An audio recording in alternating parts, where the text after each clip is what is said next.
José Blandón, buenos días. Y use bien las palabras del micrófono, el micrófono. Use bien las palabras, jurisdicción Buenos días. una forma de coerción. ¿Perdón? Que si use bien las palabras, jurisdicción coactiva como una forma de coerción. Eso puede ser. Sí. Usaste bien las palabras. Sí, una palabra importante. Término de abogado. Pero es un tema que, bueno, José Blandón conoce de esto, fue legislador por varios periodos y luego últimamente alcalde. Y está el tema de que tiene una fianza de cumplimiento y hay funcionarios que reclaman después que la fianza ha vencido. Y las aseguradoras, para no tener problema con el gobierno, cumplen o tratan de cumplir. Pero ya una aseguradora dijo, no, no más, y ahora están llevando a Panamá a un arbitraje. Y es altamente probable que Panamá pierda ese arbitraje. ¿Por qué la aseguradora Vencido. Digo, porque lo que está vencido, está vencido. está Y vencido? el vencimiento es por culpa del Estado. Qué enredo. Pero en fin, José Blandón, comenzó la campaña interna en el panameñismo por las primarias. Así es, este lunes que recién acaba de pasar, empezó la campaña interna en el partido panameñista. Nosotros tenemos primarias no solamente para presidente, sino para una buena cantidad de cargos a alcalde, diputado y representante de corregimiento en todo el país. Prácticamente no hay circuito donde no haya primaria para alguno de los cargos o varios al mismo tiempo. Así que esto va a activar al panameñismo a nivel nacional y esto va encaminado hacia la primaria del 23 de julio. 23 de julio es la votación. Me imagino que será un domingo, ¿no? Sí, claro, domingo 23 de julio. Oiga, pero por ser usted un candidato único en el partido panameñista, eso pudiera ser una campaña en las primarias y también ya rumbo a las elecciones de 2024, porque ya usted es el que va a salir, ¿no? Digo, por supuesto que sí, Flores. Ese es el sentido ahora mismo, al no tener contrincante a lo interno. Nuestra campaña va a tener dos objetivos principalmente. El primero, sí, motivar a las bases del partido a que vaya a votar, porque igual necesitamos que vayan a votar. Es una manera de demostrar la fuerza del colectivo el día 23 de julio. Pero por otro lado, aprovechar la posibilidad de hacer proselitismo ya de manera abierta, sin ningún tipo de restricción, para enviar un mensaje al electorado en general y no solamente a la base de panameñistas, sobre cuál es nuestra visión de país, las propuestas, por qué aspiramos a la presidencia de la República. Sí, lo que ocurre, Flor, que entiendo perfectamente bien la respuesta que ensaya Blandón, porque si bien es cierto las primarias son importantes y un mandato de ley además, para un partido político, por grande o por chico que sea, en esta etapa que está viviendo el país prácticamente de preelectoral, aceitar la maquinaria es fundamental, porque es la maquinaria que se va a requerir para el día de las elecciones. Efectivamente, así es, y por eso es tan importante para nosotros que todos los que están yendo a primaria y los que no se activen para el 23 de julio, llevar a la membresía del colectivo a votar, de manera tal de poder, como quien dice, quitarle el óxido a la maquinaria del partido, aceptarla bien y definitivamente que se vea la fuerza del panameñismo reflejada en las urnas en estas primarias del 23 de julio. En el camino, José Blandón ha planteado, dentro de varios temas que le he escuchado mencionar, de hecho lo mencionó aquí la última vez que lo entrevistamos, pero creo que ahora lo ha elaborado un poco más. José Blandón ha planteado el tema del tren, el dichoso tren Panamá-David, que yo tengo mis propias opiniones al respecto, pero me gustaría escuchar más allá de la propuesta de un tren Panamá-David. Recientemente usted elaboró un poco más sobre el tema, hábleme de eso.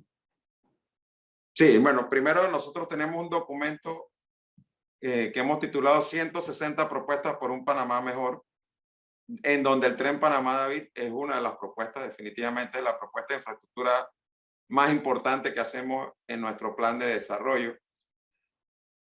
Y para darte más detalles, esta es una propuesta que no surge de iniciativa ni de los chinos ni de Juan Carlos Varela propiamente tal, sino de una propuesta que ya era planteada por Belisario Porras hace 100 años atrás, la necesidad de conectar el país por líneas férreas. Esta propuesta se retoma en el gobierno pasado, eso es cierto. Se hace un estudio de factibilidad elaborado por empresas chinas con la colaboración de técnicos panameños y que es donado el costo de ese estudio de factibilidad por el gobierno de China. En ese estudio de factibilidad por parte de Panamá participaron técnicos como el ingeniero Oscar Ramírez, que fue rector de la Universidad Tecnológica, el economista Rubén Lachman y el experto en temas de transporte Angelino Harris. En ese estudio de factibilidad, ellos valoran que el tren es necesario, que el tren es viable, estiman el costo del tren en aproximadamente unos 4.000 millones de dólares, establecen rutas probables y definen la ruta más conveniente, señalan cerca de 21 posibles estaciones para el metro, para el tren, perdón. Este es un tren, valga decirlo, que sería para personas, para pasajeros y para carga. Es un tren que no saldría propiamente de la ciudad de Panamá, sino del área de Panamá Pacífico, en Panamá Oeste, y llegaría, o por lo menos así se hizo el estudio, hasta la frontera con Costa Rica. Entonces, luego el gobierno nacional en el periodo pasado todavía hace una licitación para hacer una especie de auditoría o de revisión al estudio de factibilidad. Esa revisión, la licitación la gana la empresa española de diseño Ayesa. Ayesa revisa el documento que se hizo con la cooperación del gobierno chino y estima que no se contemplaron algunos renglones para valorar adecuadamente el costo del proyecto, como el tema de las indemnizaciones, y ellos revisan el valor al alza diciendo que en realidad el proyecto a su juicio costaría 5.000 millones de dólares. Tomemos como válido esa última valoración, que sería un proyecto de 5.000 millones de dólares hacer un tren que una a Panamá con David o con Chiriquí. Pues yo creo que esa es una inversión que bien vale la pena, se ayuda a dinamizar la economía del interior de la República y a generar empleos. La estimación es que durante la construcción del proyecto, que podría demorar de 5 a 6 años, se generarían cerca de 6.000 empleos solamente en la construcción. Empleos que serían mayormente en el interior de la República, no en la capital. Y me adelanto a una observación que mucha gente hace, bueno, pero 5.000 millones no es demasiada plata. Bueno, la línea 1 y la línea 2 del metro, con las extensiones que se han aprobado en distintos gobiernos, ya van por 5.000 millones de dólares. Pero hay Y eso es análisis de solamente costo. para la región metropolitana.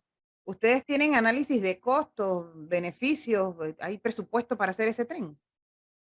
Bueno, ha habido presupuesto para hacer la línea 1 y la línea 2 del metro, Flor, y la línea 1 y línea 2 del metro, que entre las dos han costado cerca de 5.000 millones de dólares, solo atienden al distrito de Panamá y al distrito de San Miguelito.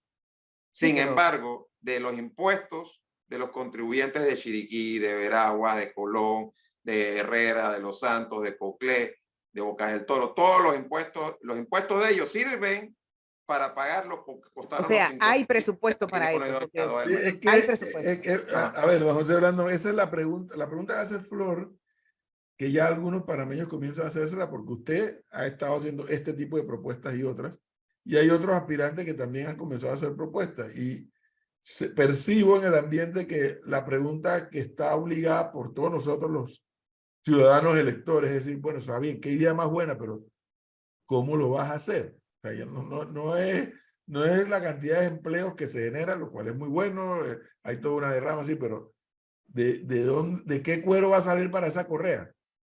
¿Más deuda? Bueno, mira, de nuevo, primero, ya Panamá ha invertido en proyectos de transporte, cifras similares a la del tren. Yo primero quiero dejar eso claro porque cuando se habla de 2.000 millones para la línea 1, 2.000 millones para la línea 2, 3.000 millones para la línea 3, incluyendo el paso por el canal, sea puente o sea túnel, ya van 7.000 millones de dólares entre 3 líneas del metro. Entonces, cuando se habla de un tren para unir todo el interior, 5.000 millones es demasiado. Primero, porque Panamá ya ha demostrado que presupuestariamente tiene los recursos para ello. Pero además de eso, ¿cómo financiar esto? Este metro va a tener estaciones a lo largo del recorrido. De acuerdo al estudio hecho, por ejemplo, la estación de Santiago no va a estar obviamente dentro de Santiago, porque tú no tienes cómo meter dentro de la ciudad de Santiago un tren que vaya pasando. Eso va a estar a las afueras de Santiago. La historia de los trenes indica que donde va a estar la estación se va a generar un polo de desarrollo. O sea, ahí alrededor de la estación va a haber comercio, va a haber una serie de actividades. Así como se hizo aquí con el Corredor Sur, donde ICA no solamente cobró del peaje, sino que además se le concesionaron tierras para su explotación, para que de ahí ellos cobraran.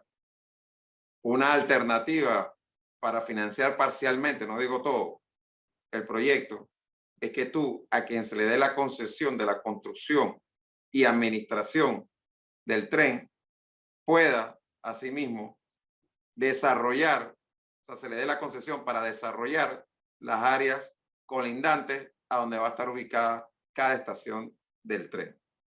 Ahí hay un negocio inmobiliario que ayudaría a amortizar de manera importante el costo del proyecto. Oiga, pero usted llegará, entonces, llega a sentarse en la silla y ahí mismo arranca a hacer el tren, porque yo me imagino que de aquí a David eso debe tomar ¿cuánto tiempo? Bueno, como dije, eso no es un proyecto de un solo gobierno. Es un proyecto que la construcción, Igual, la estimación es que va a tomar de 5 a 6 años. claro, por la expectativa de la gente, me imagino que tiene que empezar de una vez que llega a la silla presidencial. Hay que hacer dos cosas antes de llamar a la licitación. Hay que hacer una revisión del estudio de factibilidad que ya tendría 7 años, más o menos en el 2024, porque en este gobierno no ocurrió nada al respecto de eso. Los números habrán cambiado en estos 7 años. Ahora, Dígame una cosa. Hay que, dentro de ese estudio de factibilidad, el modelo económico, hay que trabajar más en el modelo económico porque en el estudio de factibilidad que está, se hizo un trabajo que no tiene toda la profundidad que debiera tener, eso lo reconocemos. Y hay que Dígame una aprobar una cosa. ley en la Asamblea Nacional ¿Por qué? que proteja las servidumbres por la donde va a pasar la línea del tren, No, estoy hablando. antes de hacer la licitación. ¿Por qué, en opinión suya y de lo me imagino con los expertos que usted ha consultado el tema y con los estudios que hay? Yo sé que hay una respuesta que es obvia a la pregunta que yo voy a hacer. Una de las respuestas es, bueno, porque hay un tren de Panamá a David, a la frontera en Chiriquí, es mucha la población que hay en el medio y se va a beneficiar mucha población. Además, me imagino que también tendrá un espacio para carga, etcétera. Bien. ¿Y por qué nunca pensamos en un tren hacia Darién y conectarnos con el sur de América? Bueno, fíjate que a mí eso no me parece mala idea. Yo creo que una línea férrea que nos conecte con Sudamérica es preferible a una carretera que nos conecte con Sudamérica. Pero eso es un tema que requerirá mucho más debate y yo que pienso que incluso en algún momento hacer hasta un referéndum y que el país decida qué pasa, porque hay consideraciones ambientales de mucho peso con respecto a este tema, ¿no? Pero yo creo que ese es un tema que nosotros no debemos temer ponerlo sobre el tapete y discutirlo. Lo cierto es que esas consideraciones ambientales de mucho peso, reitero, que se opondrían a abrir el tapón de Darién, no existen a ese nivel de magnitud si vamos en la dirección contraria hacia Costa Rica, donde ya existe además mayor población. Nosotros estamos hablando de un tren que iría más o menos a 160 kilómetros por hora y que nos colocaría en una de las posibles rutas, que sería Panamá-Santiago, Santiago-David, en 2 horas y media en David, lo cual significaría un ahorro de tiempo significativo, potenciaría la posibilidad de desarrollo económico, especialmente en turismo, para provincias como Veragua, provincias centrales y Chiriquí, y en el tema de carga también abarataría Por significativamente los supuesto. costos de traer Sí. carga de Ya yo me Chiriquí veo bajándome en la a parada de Panamá. San Carlos. Oiga, señor Blandón, ¿y qué va a pasar con las extensiones de las líneas del metro aquí en Panamá? O sea, paralelamente se trabaja en ese proyecto del tren hacia David, las extensiones de las líneas del metro acá en Panamá seguirán andando. Cuando tú dices las nuevas extensiones, las Sí, nuevas líneas. correcto. Ujú. Sí, yo creo que en paralelo se puede hacer la línea 2A del metro. No, lo que pasa es que aquí, fíjate, cuando aquí se han hecho las otras 2 líneas del metro, el Estado simplemente ha hecho la inversión, pero no ha buscado mecanismos para recuperar la inversión que realizó. ¿Dónde tú pones cada estación del metro? Tiene un valor económico importante para las propiedades alrededor del metro. Y el Estado no ha tomado en consideración eso. Digo, aquí simplemente ha habido situaciones en las que uno podría suponer que bien puede haber habido hasta acuerdos de, hey, ponme la estación del metro aquí enfrente de mi supermercado. ¿Me explico? Porque a esto, ahora todo el mundo que llega a ese metro se baja y entra a mi supermercado o a mi mall directamente. En cualquier otro país del mundo, el Estado hubiese dicho, ok, yo te pongo el metro ahí y la estación sale hacia tu mall. Pero eso tiene un costo para ti, porque tú vas a generar una ganancia de una inversión que hizo el Estado. Pero es que aquí nosotros no valoramos esas inversiones del Estado y no buscamos recuperar el monto de esa inversión. Entonces, a eso es lo que me refiero, por ejemplo, en el caso del tren. Oye, donde va a haber una estación, es una posibilidad de recuperar parte de la inversión. Entonces, lo mismo hay que plantearse aquí con respecto al metro. ¿Qué le diría José Blandón a los oyentes, sobre todo a los que veo aquí, que están escribiendo aquí en YouTube?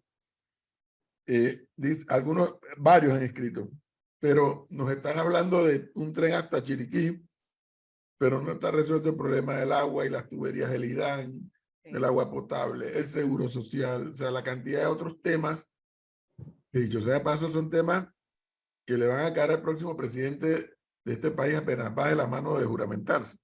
¿Qué le respondería a ellos?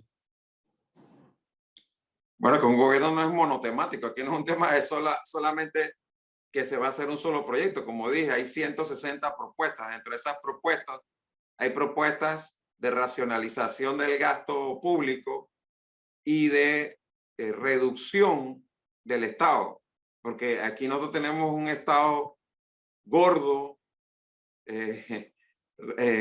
diabético, con todo tipo de problemas, que si nosotros no obligamos a ese Estado a hacer una dieta significativa, definitivamente nos va a terminar matando a todos nosotros.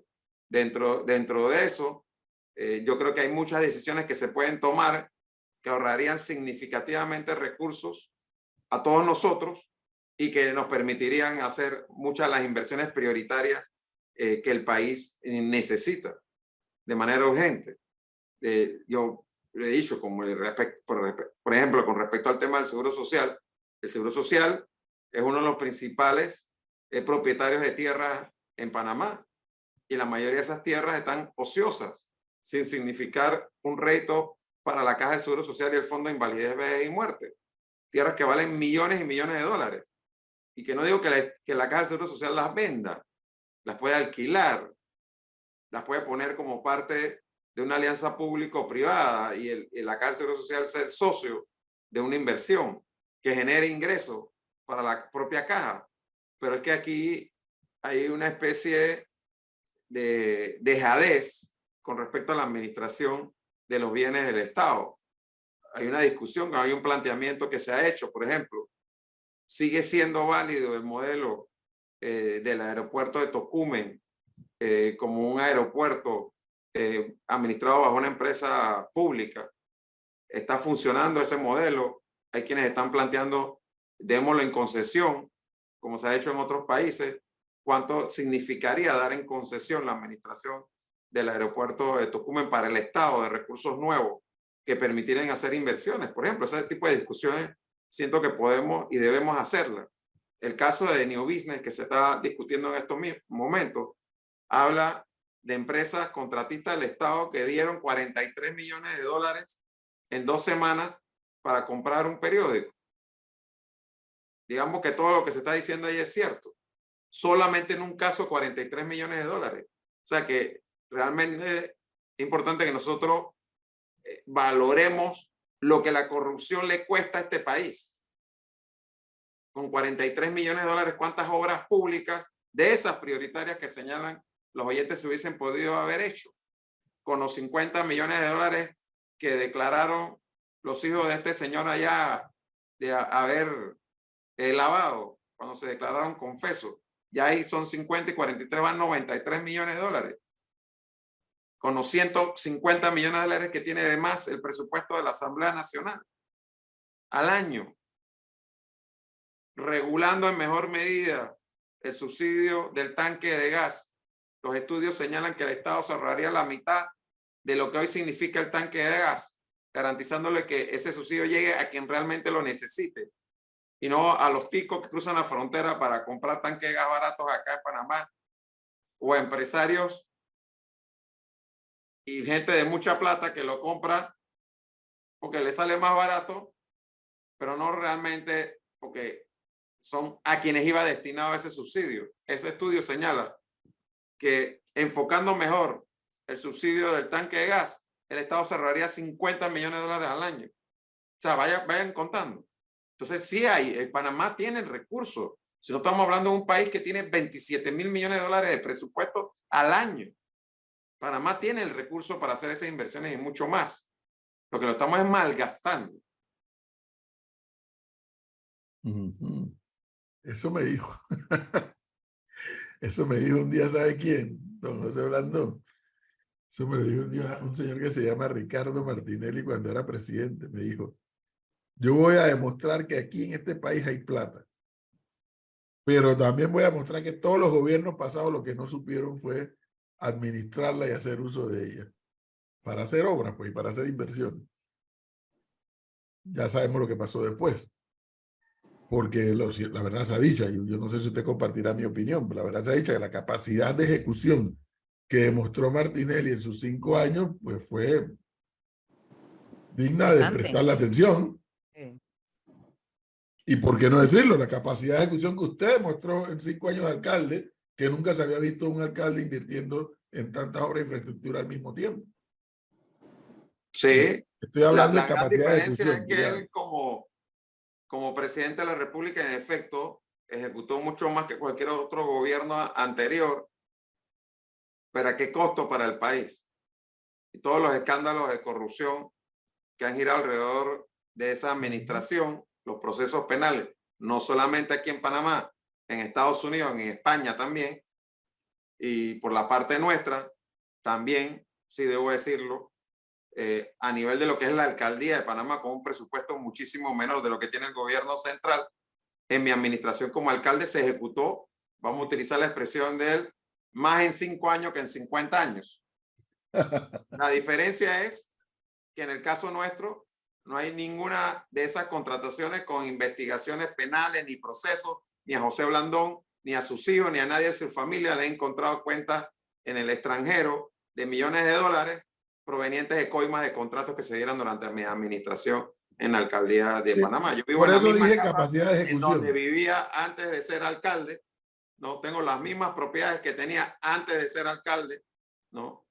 No tengo más dinero de lo que tenía antes de ser alcalde y sin embargo administramos un presupuesto que generó la mayor cantidad de inversión que se ha dado en la ciudad de Panamá desde la alcaldía, no solamente antes de mí, sino también después de mí, visto lo visto con esta alcalde. Oiga, Sí, no, ya se por eso tiene yo que me ir. refería a capacidad de ejecución. Dejé por fuera el tema de corrupción, sí o no, sino capacidad de No, pero es ejecución. que eso es importante a mi juicio, porque Ah, no, puede por tener una supuesto. gran capacidad de ejecución, pero también, porque el problema de la corrupción, profesor, es que, mire, todos los estudios demuestran que la inversión que requiere el sistema de salud panameño no es en más hospitales, es en los centros de salud, en la parte de la atención primaria. Pero ¿por qué hicieron la ciudad de la salud? Hombre, porque es más fácil robarse $100 millones con un proyecto de miles de millones de dólares que hacer los centros de salud que este país necesita. Porque no necesitábamos, y no me voy a cansar de decirlo, nosotros no necesitábamos en este país la inversión que se hizo en la ciudad de la salud. Yo hablé con técnicos españoles sobre el tema de salud. En España no hay un hospital de las dimensiones de la ciudad de la salud en Panamá con la población que acá tenemos. El gran problema de ese proyecto va a ser después el mantenimiento del mismo.